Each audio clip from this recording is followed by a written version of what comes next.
New on AM Extra, one Oregon family is raising awareness over an ultra-rare disease that affects only 100 children worldwide. It's called SPG50. It's a genetic neurodegenerative condition that affects both the brain and the body and can often lead to a shortened lifespan. There's only one known child in Oregon diagnosed with SPG50.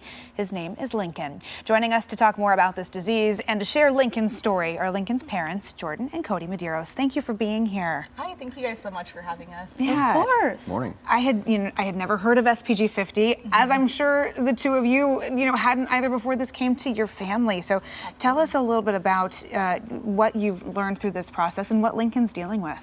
Yeah, so Lincoln, we knew that he had a brain abnormality in utero, so we found out at his 20-week anatomy scan that his brain was developing abnormally. We were referred to OHSU's fetal therapy program. We did like a whole diagnostic journey of testing to try to figure out the cause. They, of course, test for like the most common things. So we never really got an answer, and that led us to genetic testing, ultimately about 2.5 years old. So that's when we got the SPG50 diagnosis.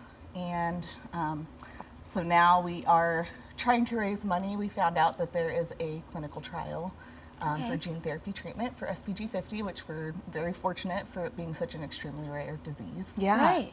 So what is SPG50? SPG50 is spastic paraplegia, and it's type 50. So with spastic paraplegia, there are over 80 different subtypes. With Lincoln's, it's considered complex because it affects the brain. So it leads to global developmental delay and seizures in greater than 60% of children affected by it.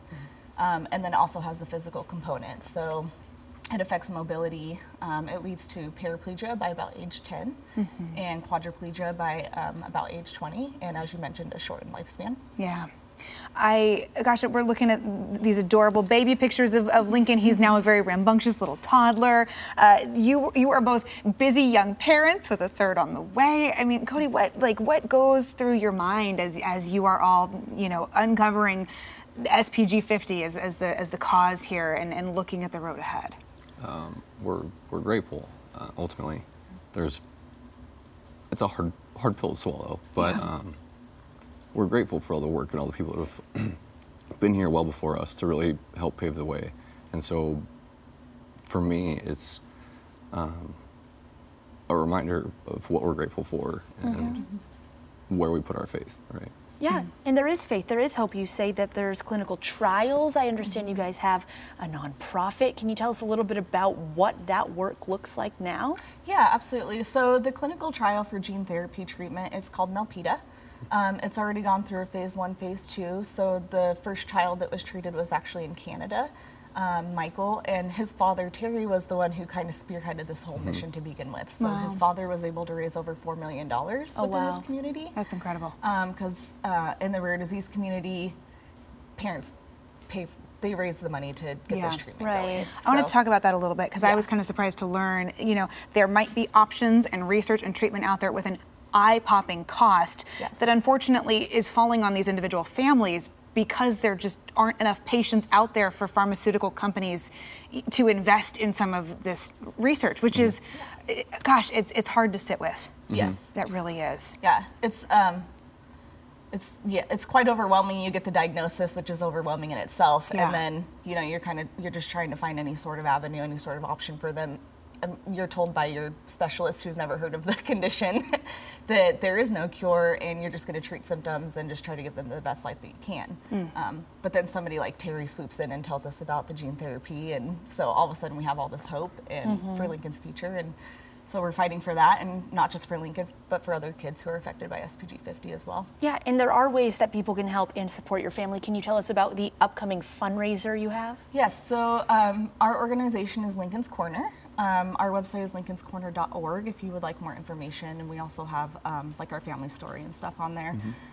But we are trying to do different fundraising events. We have a silent auction and a dinner planned with live music. And we're going to do that tentatively. It's going to be October 11th, and there's more information on our website. We have an event section that you can refer to. That's great. Well, keep in touch. Let us know how the event plans come together, and we want to continue to follow Lincoln's story here. He just looks like the sweetest, most rambunctious little boy, and I'm sure that both of you have a hard time keeping up with him. Yes, He's fast. yeah. We want to keep him walking, that's for sure. We're really fortunate that he's up and moving around. Yeah, a lot right. of kids don't even learn how to walk independently, so Lincoln's doing pretty well. So our goal is to raise $3 million to support the final phase, which is a phase 3 of this clinical trial. So it's kind of at a halt right now until we can get that money raised. And to not only help Lincoln, but to be that hope point for other families too. It's just incredible the work you're doing. Thank you both for being here. Thank you. Thanks for having us. Thank you. And if you want to learn more and you want to help share Lincoln's story, you can support their cause. Get tickets to A Night in Lincoln's Corner. That fundraiser coming up October 11th. Go to lincolnscorner.org to learn more.